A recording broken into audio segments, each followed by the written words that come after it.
नमस्कार. स्वाती कोचिंग क्लासेसमध्ये तुमचं सहर्ष स्वागत. आपण पाहत आहोत वर्ग समीकरणे यामधला सराव संच 2.4 आणि त्याच्यामधला प्रश्न चौथा आणि चौथ्यामध्ये आपल्याकडे प्रश्न तिसरा शिल्लक राहिला होता जे आपल्याला सोडवायचा आहे आज. बरोबर. त्याच्यामध्ये आपल्याला अल्फा आणि बीटा याच्या किमती दिलेल्या आहेत. आपल्याला काय करायचं आहे, वर्ग समीकरण तयार करायचे. ते वर्ग समीकरणाची मुळे आपल्याकडे दिलेली आहेत. प्रश्न तिसऱ्यामध्ये लक्ष द्या इकडं. चला बघा, प्रश्न तिसऱ्यामध्ये तुम्हाला सांगितलंय 1/2 1/2 अशी दोन मुळे दिलेली आहेत आपल्याला. बरोबर. आणि याच्यामध्ये तुम्हाला काय करायचं आहे, अल्फा बीटा याच्या ज्या काही किमती दिलेल्या आहेत आपल्याकडे त्या किमती आपल्याला त्या प्रमाणामध्ये काढायच्या आहेत. मग आता तुम्हाला माहिती आहे आपल्याला सुरुवातीला घ्यायचा अल्फा, म्हणून आपण इथे लिहू समजा अल्फा बरोबर 1/2 आणि बीटा बरोबर पण किती 1/2 असं आपण आतापर्यंत समीकरण सविस्तर पाहिलेली आहेत. मग सुरुवातीला काय करायचे तुम्हाला, तर सुरुवातीला करायचे आपल्याला अल्फा प्लस बीटा. अल्फा आणि बीटाची काय करायची तुम्हाला बेरीज करायची. बरोबर. अल्फा आणि बीटाची काय करायची तुम्हाला बेरीज करायची.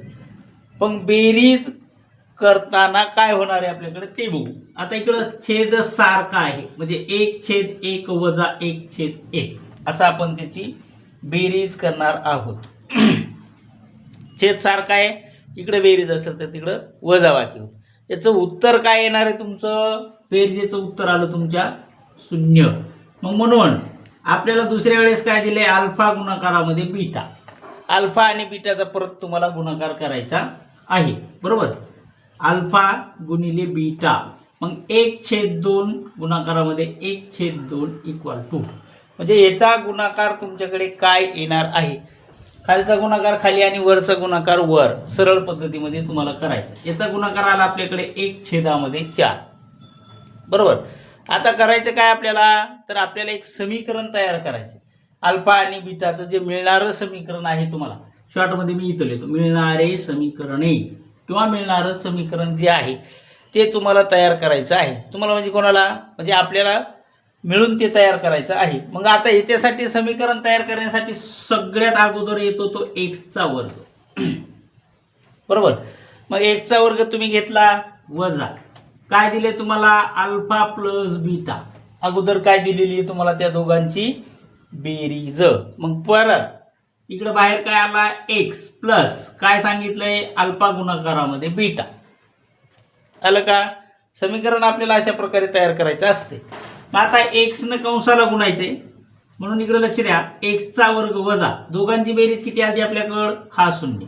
मग 0 गुणाकारामध्ये एक्स, म्हणजे इकडे अधिक आहे का वजा आहे ते बघायचं. सरळ सरळ जे काय तुमच्याकडे दिलेलं असेल ते. यांचा गुणाकार किती आला तुमच्याकडे 1/4. मग याला गुणाकार आलेला आहे 1/4, याला आपण कंसामध्ये घेऊ. बरोबर. मग आता बरोबर काय येणार आहे आपल्याला 0, कारण इथं माझ्याकडून राहिला, इथं बरोबर आला 0. समीकरण काय तयार झालं आपल्याकडे, एक्सचा वर्ग वजा 0x प्लस 1/4 बरोबर 0. मिळणारं समीकरण आपल्याला व्यवस्थित पाहिजे.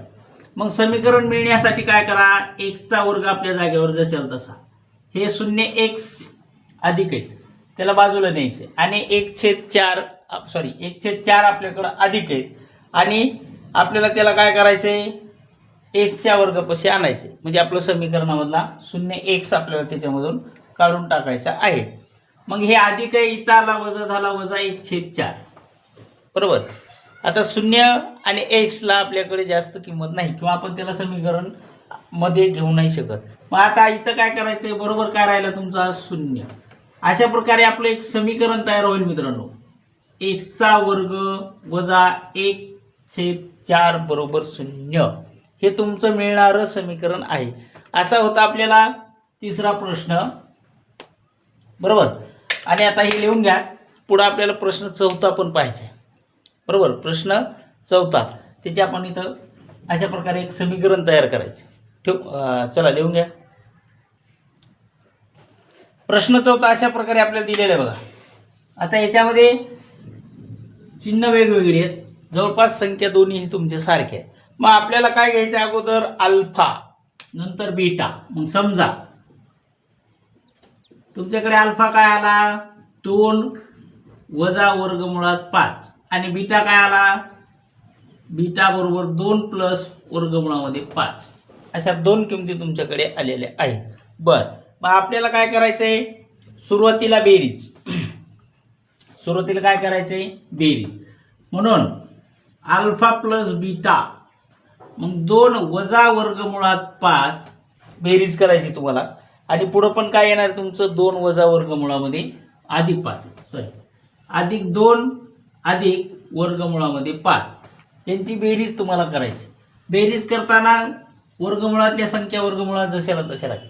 बाहेरच्या संख्यांचीच फक्त तुमच्याकडे होणार आहे बेरीज. बरोबर इथं याची बेरीज आली आपल्याकडे 4. लक्षात येते ना लक्षात येईल का हां बर. आता करायचे आपल्याला गुणाकार म्हणून अल्फा गुणाकारामध्ये बीटा मग अल्फा गुणाकारा बीटा याच्यात 2 वजा वर्गमुळामध्ये 5 आणि दुसऱ्या कंसात आपल्याला घ्यायचे 2 अधिक वर्गमुळामध्ये 5 यांचा गुणाकार काय येईल तुमच्याकडे ते गुणाकार तुम्हाला पाहायचा आहे. बरोबर आता दोघांचा गुणाकार आहे मग म्हणून याचं उत्तर तुम्हाला म्हणजे आपल्याला काढायचं. बरोबर आता 2 गुणिले 2 दोघांचा गुणाकार आहे म्हणून इकडे आला 2चा वर्ग वजा अधिक वजा बाकी होत असते. बरोबर आणि इकडच्या कंसामध्ये काय आलं तुमचं वर्गमुळात 5 कंसाचा वर्ग दोघांचाही काय करायचं तुम्हाला वर्ग. आता सरळ सरळ वर्ग करू. बरोबर आता सरळ सरळ 2चा वर्ग किती 4 हे 5 वर्गमुळाच्या बाहेर आणा. आता याच्यात होणार वजा बाकी 4 मधून तुम्हाला 5 वजा करायचे तुमचं उत्तर राहणार आहे 1. पण ते कोणतं 1 वजा का अधिक अधिक का वजा. बरोबर मग येणारं उत्तर आपल्याकडे वजा 1 का आलं छोट्या संख्येमधून मोठी संख्या आपण वजा केलेली आहे मग म्हणून त्याचं उत्तर आपल्याकडे आलं वजा. मग आता तुम्हाला मिळणारं वर्ग समीकरण तुमच्याकडे काय आहे तर ते पाहायचं आपल्याला. मग मिळणारे वर्ग समीकरण आपण इथं तयार करू. बरोबर आता अगोदर काय घ्यायचे तुम्हाला एक्सचा वर्ग. सुरुवातीला सगळ्यात अगोदर काय घ्यायचे तुम्हाला एक्सचा वर्ग. एक्सचा वर्ग घेतल्यानंतर ह्या दोघांची बेरीज आहे म्हणून त्याला कंसामध्ये घेऊ आपण अल्फा अधिक बीटा गुणिला एक्स. मग इकडं चिन्ह काय तुमचं अधिक असेल तर अधिक वजा असेल तर वजा जे तुम्हाला चिन्ह द्यायचे ते. सुरुवातीला काय दिलं तर आपण इकडं अधिक इकडं काय आहे अल्फा गुणाकारामध्ये बीटा बरोबर काय आहे 0. एक्सचा वर्ग आपल्या जागेवर जशाला तसा वजा जशाला तसे. अल्फा आणि बीटाची बेरीज किती आली तुमच्याकडे 4 आलती का. अल्फा आणि बीटाची बेरीज किती आली तुमच्याकडे 4. मग 4 गुणिला एक्स आपल्याकडे आली 4x आणि अल्फा आणि बीटा यांचा गुणाकार आपल्याकडे किती आलेला आहे ते तुम्हाला पाहायचं. गुणाकार हा अधिक होता इकडे आल्यानंतर याचं चिन्ह बदलणार हा झाला वजा. वजा किती आहे हा 1 सॉरी एकच वजा आहे आपल्या बरोबर 0. अशा प्रकारे तुमचं समीकरण तयार झालं. आता काय झालं समीकरण एक्सचा वर्ग वजा 4x वजा 1 बरोबर 0. अशा प्रकारे मिळणारं समीकरण तुमच्याकडे आहे. हा 4था प्रश्न होता. तुम्हाला खूप भीती वाटत होती अशा प्रकारे सोडवला तर आपल्याला समजणार पण आहे आणि सोप्या पद्धतीमध्ये मला तरी वाटतं मी तुम्हाला सोडून दिलेला आहे. आपल्याला दिलेला पुढचा प्रश्न आहे मूळ 5वा प्रश्न 5वा आणि त्याच्यामध्ये तुम्हाला विचारलंय एक्सचा वर्ग वजा 4k एक्स प्लस के प्लस 3 बरोबर 0 या वर्ग समीकरणाच्या मुळाची बेरीज ही त्याच्या गुणाकाराच्या दुप्पट आहे. तर के ची किंमत काढ. अगोदर हे लिहून घ्या आपण नंतर के ची किंमत पाहणार आहोत. हे लिहिणं झाल्यानंतर तुम्हाला प्रश्न पण लिहायचा आहे आणि सोपं आहे. अगोदर तुलना करायची नंतर आपल्याला किमती काढायच्या आहेत. बरोबर बर बोलून लक्ष द्या रे. समीकरण दिलेलं आहे तुम्हाला म्हणजे प्रश्न दिलेला आहे एक्सचा वर्ग वजा 4k एक्स प्लस 3 बरोबर बरोबर 0. याची काय करायची तुम्हाला तुलना करायची. तुलना कोणासोबत करायची मी सांगितलं होतं तुम्हाला सगळं विसरा पण सूत्र विसरू नका. आपल्याकडे सूत्र होतं ax चा वर्ग अधिक bx अधिक c बरोबर 0 c. याची काय करायची आहे तुम्हाला तुलना. मग तुलना केली तर किमती टाकायच्या ए ची किती बी ची किती सी ची किती. सरळ सरळ जास्त टेन्शन घ्यायचं नाही. मग ए बरोबर किंमत किती आली तुमच्याकडे एक्स ची किंमत आहे आपल्याकडे 1 बी बरोबर आली 4k बरोबर ना 4k एक्स तुम्हाला किंमत दिलेली आहे. आणि सी बरोबर काय किंमत आहे आपल्याकडं? सी बरोबर आली के प्लस 3. प्रश्न चुकला का लिहिण्यात का बरोबर आहे? हां, के प्लस 3 दिलेले आहे आपल्याला. आपण इथं 4x नंतर प्लस के लिहायचा राहिला होता. प्लस के प्लस 3 बरोबर 0. हां, आता आलं आपलं समीकरण व्यवस्थित. एची झाली, बीची झाली, सीची किंमत आहे तुमच्याकडे के प्लस 3, बीची किंमत आहे 4k, एकची किंमत आलेली आहे तुमच्याकडे 1. अशा प्रकारे याच्या किमती तुम्ही जर मांडल्या तर आपल्याला काय करायचं? अल्फा आणि बीटा या वर्ग समीकरणाची जी मुळं आहेत ती आपल्याला तयार करायची आहेत. आता इथं काय होणार आहे बघा, लक्ष द्या. Alpha plus beta equal to म्हणजे बरोबर तुम्हाला काय घ्यायचंय? वजा बी छेद ए. याच्या बेरजेत वजा बी छेद काय घ्यायचा आहे? ए.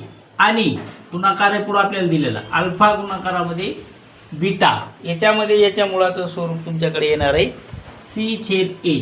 सी छेदामध्ये ए. आता हे कुठून? तर आपल्याला सोडवलेल्या उदाहरणामध्ये व्यवस्थित समजून सांगितलेलं आहे. मी तुम्हाला त्याच्यामुळे अगोदर सोडवलेली उदाहरणं पहा असं सांगितलेलं होतं, बरोबर. आता दिलेली 8 म्हणजे ही 8 आपल्याला दिलेली आहे. ह्या अटीनुसार तुम्हाला ते समीकरण तयार करायचं आहे. आता काय करायचं आपल्याला? मग आपण बघू. इथं बेरीज झाली 2 गुणिले बीटा, अल्फा गुणिले बीटा. समजा दिलेली 8 आहे आपल्याकडं, बरोबर. दिलेल्या अटीनुसार आपण इथं समीकरण तयार करणार आहोत. अल्फा प्लस बीटा हे तुम्हाला दिलेलं आहे. तर तुम्हाला घ्यायचे 2 गुणिले अल्फा प्लस बीटा, 2 गुणिले अल्फा गुणिले बीटा असं समीकरण तुम्हाला या ठिकाणी दिलेलं जर असेल तर. मग आता इथं काय दिले बेरीज तुम्हाला? वजा बी छेदामध्ये काय? ए, बरोबर. इकडे गुणाकारामध्ये काय दिले तुम्हाला? सी छेद ए. मग 2 गुणिला सी छेदामध्ये ए. याच्या आपल्याला सरळ सरळ काय करायचं? आता किमती काढायच्या. आता इथं बघा छेद कसा आला तुमचा? समान सारखा, बरोबर. मग छेद सारखा आहे म्हणून हे कट होणार, वरचा गुणाकार वरी. आपल्याकडे वजा बी बरोबर 2c एवढी याची किंमत येणार आहे. मग आता किंमत जर आली तर आपल्याकडे बी ची किंमत आहे 4k. वाटल्यास मी रेड पेन मध्ये तुम्हाला लिहून देतो म्हणजे तुमच्या लक्षात येईल, बरोबर. आपल्याकडे 4 ची किंमत किती आहे? सॉरी, बी ची किंमत किती आहे? इथं वजा आहे म्हणून वजा 4k. मग 4k ही तुमच्या बी ची किंमत आलेली आहे. मग याला एका कंसात घेऊ आपण, बरोबर. 2 गुणिला सी. सी ची किंमत किती रे भाऊ आपल्याकडं? के प्लस 3. याला पण एका कंसात घेऊ, के प्लस 3. आता काय होणार आहे? लक्ष द्या. इथं तुमचं किंमत आलेली आहे वजा 4. त्याला कंसाच्या बाहेर घ्या, ते झाले अधिक 4, बरोबर. आता इकडं 2 गुणिले के, 2k प्लस 3 गुणिले 2 यांचा गुणाकार करा, किती आला? 6. एक मिनिट हा, मी वजाचं चिन्ह विसरलो होतो. वजा 2k प्लस 6 तुम्हाला दिलेला आहे. किंवा हे 6 तुम्ही बरोबर चिन्हाच्या पलीकडे पण नेऊन घालू शकतात. फक्त तुम्हाला के ची किंमत आणायची. मग काय करा, मी इथं डायरेक्ट बरोबरचे 2 घेतले होते, वाटल्यास तुम्ही बरोबर लिहा. इथं परत तुम्हाला समीकरण लिहून देतो मी. चल ना बाबा, काय अडचण आहे तुला? आता बघा 4k वजा 2k अधिक 6 समीकरण तयार करायचं. म्हणजे त्याचं काय करायचं तुम्हाला? मुळं, बरोबर. त्याचे काय करायचे तर मुळं. मग आता 4k मधून 2k वजा झाला, तुमच्याकडे राहिला 2k आणि k चा अधिक होता, मग बरोबर झाला इकडं 6. आपल्याला फक्त k ची किंमत विचारली होती, बाकीचं काही नाही. मग म्हणून के आपल्या जाग्यावर बरोबर 6 आपल्या जाग्यावर. हा 2 गुणाकारात आहे, इथं आला भागाकारात. मग के बरोबर तुमची किंमत आली 3. अलग लक्षात. पुन्हा काही अडचण असली तर तुम्ही विचारू शकता, तो अडचण नको. चला लिहून घ्या, आपण इथे थांबवाच.